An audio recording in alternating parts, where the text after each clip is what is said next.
Ayan.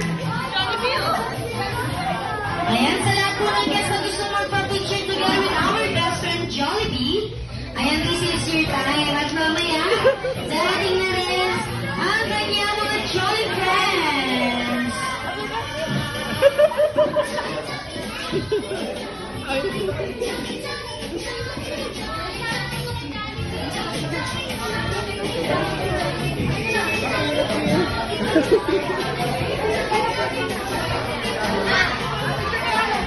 Tinutulak!